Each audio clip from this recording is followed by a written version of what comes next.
Salut les gars. Bon, on va aller un peu droit au but. Je vais éviter de faire perdre votre temps, quoi. Il y a certaines personnes qui m'ont demandé comment on fait ce genre de cercle. Voilà.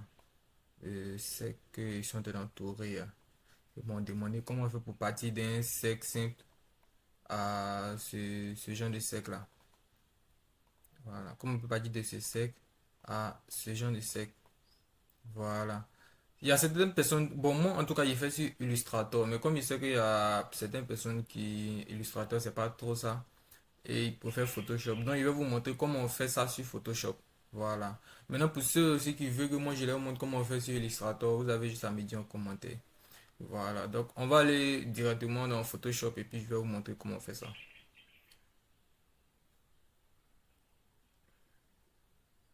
Ok, donc maintenant on va passer à la pratique. Je vais vous expliquer ça rapidement. Vous allez voir que c'est pas un truc qui est compliqué, c'est très simple. Voilà, souvent c'est certaines personnes qui compliquent, sinon c'est pas compliqué. Donc simplement vous venez dans Ellipse. Voilà, pour ceux qui ne voient pas, vous faites un clic droit.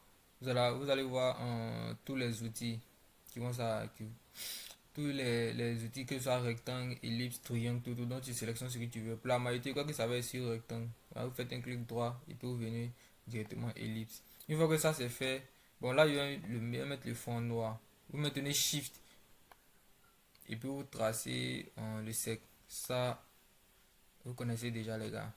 Je vous apprends rien. Donc après ça maintenant c'est voilà ce que je vais faire, je vais centrer ça, je vais mettre ça sur toile. Voilà, c'est déjà bon. Donc ce qu'on va faire maintenant c'est aller sur l'outil pinceau. D'abord même le cercle est là, il va pixeliser. Je fais un clic droit dessus et il pixelise le calque. Une fois que ça c'est fait, je crée un nouveau calque dessus. Calque vide. Voilà, un calque transparent. Simplement. Donc ce que je vais faire maintenant, je viens sur le pinceau. Voilà, l'outil pinceau B. Et je regarde juste en haut ici. Vous allez voir une icône en forme de papillon. Vous cliquez juste dessus. Et vous descendez jusqu'en bas. Vous allez voir mandala. Vous cliquez sur mandala.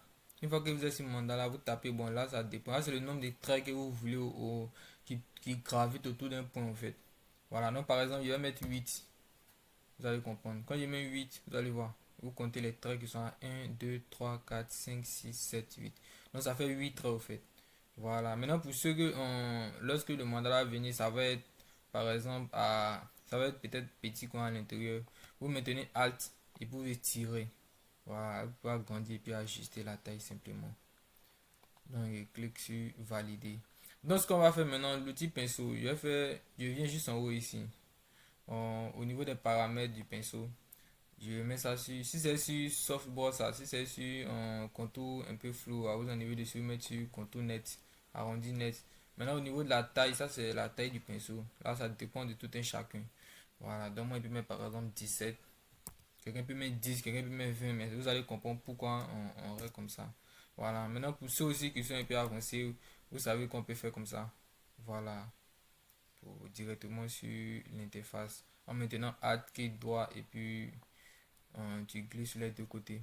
Donc une fois que ça c'est fait, je viens directement au niveau du premier point. Si vous allez voir, quand je vais cliquer, n'importe où je vais cliquer sur le point, tous les autres vont, ça va apparaître partout. En fait. C'est comme multi-clonage de Naruto. Si je clique ici par exemple, ça affiche partout le même point en fait.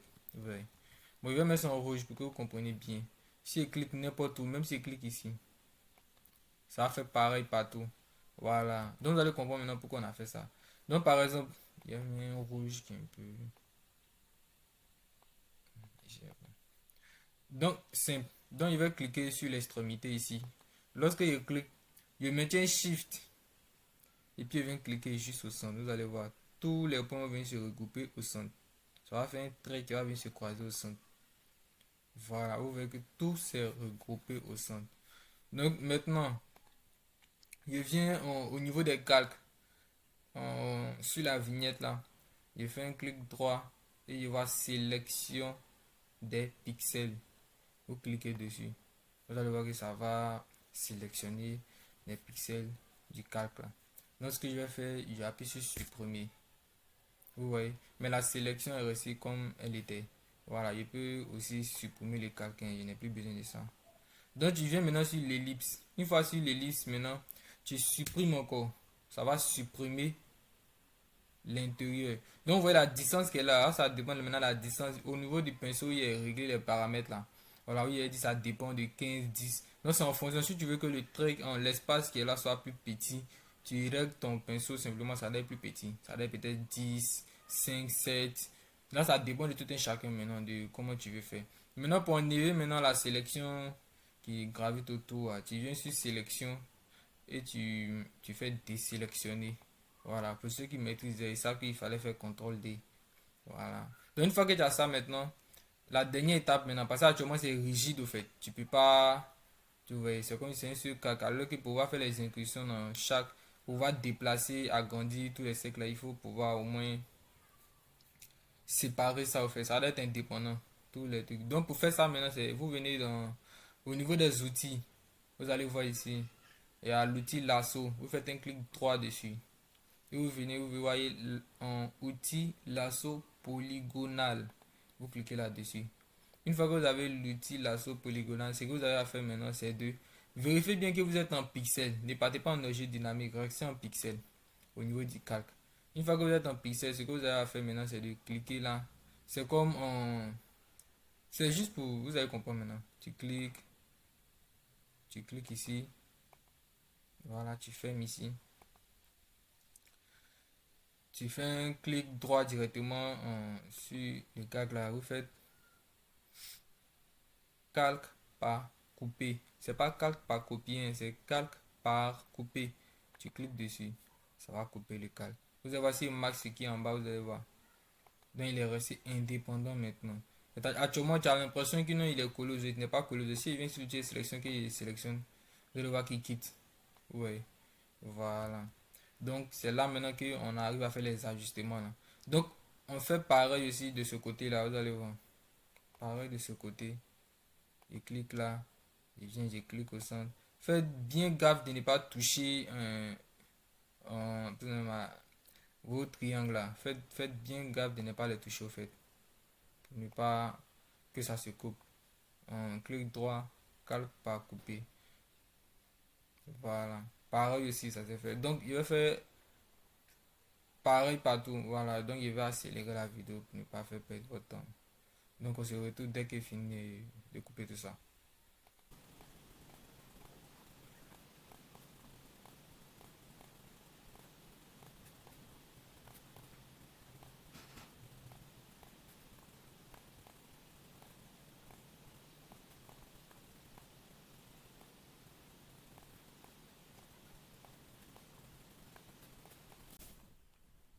Voilà, il est terminé.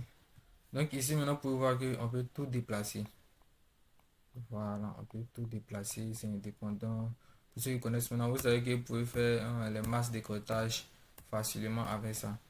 Voilà, donc une fois que tu es ici, maintenant c'est très simple. Tu sélectionnes ce que tu veux. Si tu veux, tu peux les renommer. Tu peux appeler là un. Tu dupliques ici. Tu l'appelles par exemple un.